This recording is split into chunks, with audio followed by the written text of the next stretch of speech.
fans certainly are going to be showing the love tonight, and we've already seen that leading up to the game. Yeah, we've got our team coverage continuing with Steve Pickett. He is live in Dallas for us. All right, Steve, you've had your pulse on this for a while. What are they saying out there on the streets? You know, nervous energy. A lot of folks obviously excited. We don't see as many people out here in front of the entrance that we normally would. And a lot of those folks, though, are going to be prepared to give that extra love for Luka tonight. We heard a lot of that today. The return for the most loved Maverick since Dirk will fill this arena on this evening. We have seen plenty of folks already in those Luka jerseys, both Maverick blue and Laker gold. Expect what we call express passion this evening.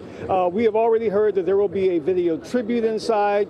There will be T-shirts for fans here tonight, we're told. There's also another mural up on a Dallas wall today, and it says simply "Fire Nico." That, of course, in reference to Mavs general manager Nico Harrison, the artist who created that particular mural. We spoke with him as well. And then there are so many others here getting ready for this game. There are fans here who came from Slovenia. We also met a couple from Thailand. After the trade in February, I got shocked. Oh my God, it's because it's kind of like a franchise player, and then he got traded in the middle of the season. It's like the worst trade ever in the history, you know? I felt like we wanted to say something, especially the fact that Luka's coming back today. He's going to be playing here, and we wanted to take an opportunity to speak our mind, say what we wanted to say, a protest. There's still a subsection of the fan base that's very upset, very angry, is not over it, is not ready to move on. Maybe tonight brings some closure. Bringing some closure. For that particular fan, that may be the case. For others, yes, they simply want to say, we love Luka, we want to support Luka, but we also support our Mavs. Either way, 6:30 tonight, this place is going to be packed. Gold, blue, Luka, Luka, Luka all night. We'll send it back to you guys. Yeah, nicely put, that's for sure. All right, thanks, Steve. For months, the city has been ready for Luka Doncic to return to Dallas. The moment is finally here, and fans have already begun to pay tribute. Ticket prices for tonight's game have skyrocketed. It's a moment that true Luka fans feel they must see in person. We are going to do our best to make sure that Luka knows that Dallas is home. We're going to do our best to make sure that he knows that Dallas is where he needs to be and Dallas is where he needs to come back to. Well, he's coming back, but not for good. Trevor Sahaki is live in Victory Park. And Trevor, some fans are still trying to get over that blockbuster trade from earlier this year, and they're excited to see Luka return, even if it's only for tonight. Yeah, Karen, it is definitely a very exciting day for Luka fans, for Dallas, even if it is, like you said, only for one day. We're outside Chop Sports here. This is right outside the American Airlines Center. You can see that they are already ready for Luka to come back. They even got Long Live Luka shot, $7.77, of course, Dallas Mavericks colors all over. Now, there's also a special fundraiser that they're doing today, 77 for 77. The proceeds benefit the Luka Foundation. You can see that sign right here. And part of that raising awareness is running around Victory Park, around the American Airlines Center, and that is what this guy right here, triathlete Brian Goldsmith, he's going to be doing that today. Brian, why? Well, there's a lot of reasons, but I enjoy working out, obviously, and I have a passion for sports and doing good for the community. So I thought all of those could blend into one spectacular event with a very special day with Luka coming back here for the first time since he'd been traded away, and I think it's a great opportunity to bring the community together. So let's break this down. 77 laps, is it around all of Victory Park or American Airlines Center? And how long is this actually going to be? How many miles are we talking here? So the American Airlines Center, right around here, I'm going to stick tight to the building, and then it's about a third a mile every time. So I believe it'll be around 28 miles when all said and done. Wow. So you are running more than a marathon, and it's in support of this 77 for 77, correct? Just tell me, what does that mean to you? Yeah, so I wanted to think of a unique way to fundraise for this event, and with the Luka Doncic Foundation, he does good across the entire country, so I thought it was something that would benefit, everybody would be behind it, you know, and obviously a little marketing there, the 77 laps for number 77, but it really doesn't mean a lot to me. Just like a lot of people from Dallas, I am not from here. I am from Buffalo, New York originally, and I started doing events like this. I started running 17 miles to Buffalo Bills games and fundraising for that, and that's where I came up with the idea to do unique events like this. So this is my opportunity to really kind of get involved with the Dallas community, which I love. You know, this is my new home, and I thought this would be a great way to really kind of introduce my antics in a cool way to help out a great cause. Awesome. Brian, thank you so much. You're going to be starting at noon, correct? Okay, so noon, starting right here outside of Chop Sports. This guy is going to be running 77 laps around the American Airlines Center, all benefiting the Luka charity. A great cause. Of course, not too many people out here right now, Karen, but you can bet this place is going to be packed tonight for this game. And there's already going to be some people out here, I'm sure, cheering this guy on as well. So very exciting day for all of Dallas as Luka makes his maybe triumphant return. Live in Dallas, Trevor Sahaki, CBS News, Texas. Yeah, and good for that guy. That's really awesome that he's doing that. And he looks so calm and collected. I think I'd be nervous knowing I was about to run 28 miles around the arena. All right, Trevor, thank you so much. The much anticipated return of Luka Doncic to the AAC is finally here, and if returning to the team that traded him in mid-season wasn't enough to fire him up, Luka got ejected in Tuesday night's loss against OKC. So despite, as he said, not agreeing with that call, the Lakers and Luka look ahead to Dallas, where number 77 admits there's a lot of emotions. No, of course, there's going to be a lot of emotion for me. I don't really know what to expect. I don't know how I'm gonna feel, honestly. You know, I'm looking forward to being back in Dallas, obviously, you know, with the fans, seeing my teammates, ex-teammates. It's gonna be very emotional for me, for sure. And with the loss to OKC on Tuesday, the Lakers are now in a situation where they have to win 2 of their final 3 games, and it starts in Dallas. Meanwhile, Anthony Davis, who was acquired in this trade and expected to be a leader of this team, also coming in with a lot of pressure. So I asked some Los Angeles media members who've been around the Lakers for quite some time, who has more pressure come Wednesday night? Is it Anthony Davis or Luka Doncic? Obviously, you've been around Luka for this last 2.5 months-ish. What's it been like seeing him kind of adjust to LA, the Lakers, and what they're all about? It's been a process. I mean, Luka's spoken on it multiple times in terms of it's going to take time for him to really adjust after being in Dallas for 6.5 seasons. But it's almost like every week or every couple weeks we feel Luka open up more. You know, Luka seems to be more of himself, not just around his teammates and around his coaches, but around the media as well. So it seems like slowly but surely he's becoming more comfortable, not just being a Laker, not just being away from Dallas, just overall the overall change that he's had to go through over these last 2+ months. What was your initial response, just the trade in general? Did you believe it when you saw it? What in the world just happened? Is this real?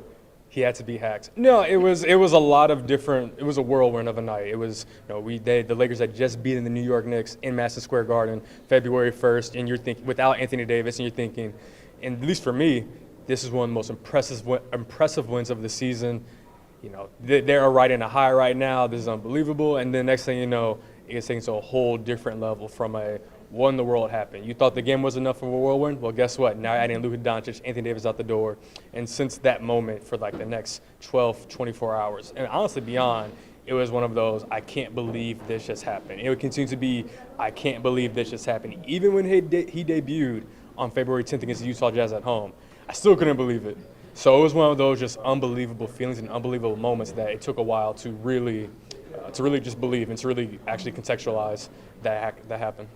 You brought up AD, so I ask you, who has more to prove come Wednesday night? Do you feel like is it Luka or is it AD? Who's this game bigger for?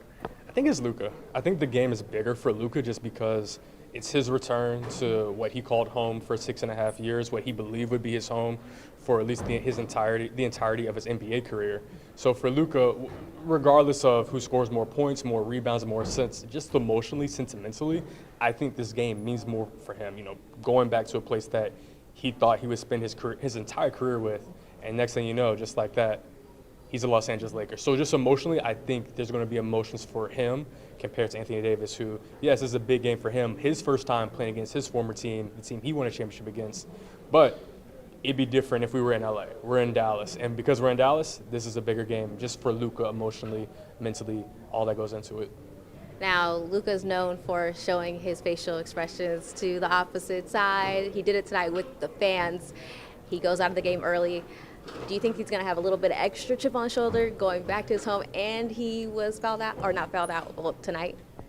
I can't imagine the chip on his shoulder would be any bigger going into tomorrow's game, going into the game against Dallas, just because of the nature of how that exit happened, you know, being traded. You know, superstars of his caliber, they do not get traded without at least asking for the trade in the first place. So I would imagine, especially with all that was said about him from Dallas' side post-trade, I can't imagine the chip being any bigger. But yeah, I mean, being ejected, I believe he said it himself just now, for the first time in his career in a big marquee matchup that, you know, the game against the Thunder was supposed to be. Yes, I would imagine that chip, even though it was maybe the size of his entire shoulder, somehow got maybe just another inch or two bigger. Luka's been there now for just over 2 months. Just tell me a little bit, what have you seen from him health-wise? Because that was a big reason why, skepticism of why he's not here anymore.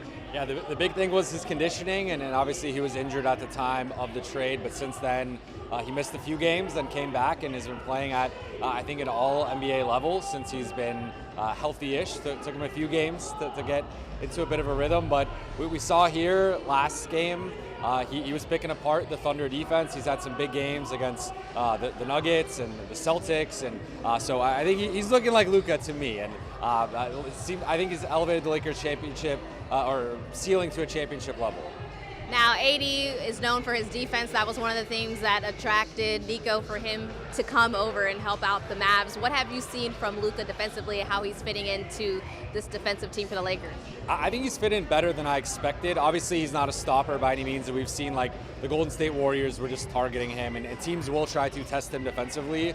But I think his size, his positioning, he's actually among the league leaders in steals. So he's actually really good with deflections and playing the passing lanes. So I think he's more of like a team defender, more of a smart defender in that sense. But obviously he's not Anthony Davis, so that's been like the trade-off for LA. How exciting has it been for the media, the fans, to see that Luka LeBron duo out there? And it seems like every game it's just been getting a little bit stronger. There's always some highlight in transition, so we've seen them connect with the baseball passes, the alley-oops. It's been fun. Personally, like seeing Luka there, and he was one of my favorite players to watch even before the trade. Now getting to see him on a daily basis, you just see the type of basketball genius that he is. So I think, again, like the Lakers are to me, a top 5, if not maybe top 4 team in the league, and they have a real shot to go on a deep playoff run now. LeBron's the current franchise face of that Lakers team. He leads the team. That is what people know. But now that Luka is there, how have you seen him kind of mix in with, yes, he's the star, but there's another star there? Yeah, I think LeBron has shared the spotlight well. So the first game, LeBron's typically the one that's introduced last in starting lineups, and he let Luka have that moment, be the last guy to be introduced. And you've just seen little things of him bigging up Luka and just talking about how great he is. And like he said, even before the trade, he said he was his favorite player to watch in the league. So like that's just the bromance has been there, but between those two. So I think Luka's favorite player growing up was LeBron. He idolized him. LeBron loves Luka, and you've seen that connection just continue to form on the court. Now, when it comes to Wednesday night, obviously it's the first time Luka's returning back to the AAC since everything's happened. Now, Jason Kidd, Anthony Davis are saying this is just another game, but they know, exactly, they know that, you know, there's going to be a lot of emotions for him, Luka. How have you seen him answering that question in your guys' media room? So we have not talked to him yet, and I assume tonight he will speak about what it's like to go back to Dallas. But he was transparent when Dallas came to LA back in February that like he was not over the trade. I have a story coming out in The Athletic where I talked to him about it, and he's saying like he's finally starting to feel like a Laker. So this has been an acclimating process for him, and it's taken some time. But I feel like now, a couple months removed, he is feeling like more of a Laker. He found a place to live. He's got his routines, he's got his trainers. However, I think going back to Dallas is going to obviously bring back a certain level of emotion, and it will be a wild environment because typically when someone leaves, it's on bad terms between them and the fan base, but he's coming back to, I think, adoration and love from the fan base. So I think they're going to be like celebrating him, but it's going to be a weird vibe. So I'm interested to see how that goes. Who do you think this game is bigger for to prove something, if you will? When you're looking at AD, the person who seems like, you know, the fans were very, not necessarily to him, but they lost their franchise player. So who do you think this game is maybe bigger for come Wednesday night? I think it's bigger for Dallas, to be honest. I think for the Lakers, like, they just need 2 more wins to lock in the 3 seed, so that's their goal here over the final 4 games. But I mean, I think they want to win it for Luka, so certainly I'm not downplaying it from the LA side. But for Dallas, based on all the flack that they've taken, some people have called this the worst trade in sports. So when you have like that bar that you're trying to clear, I think them winning it and AD having a great game and kind of showing the Lakers what they're missing without him, I think that would go a ways for the Mavericks organization and even some Mavericks fans kind of getting over the trade a little bit. But regardless, I think, of course, long-term, Mavericks fans are going to be dealing with this for a while. Reporting from Oklahoma City, Brianna Aldridge, CBS Sports Texas.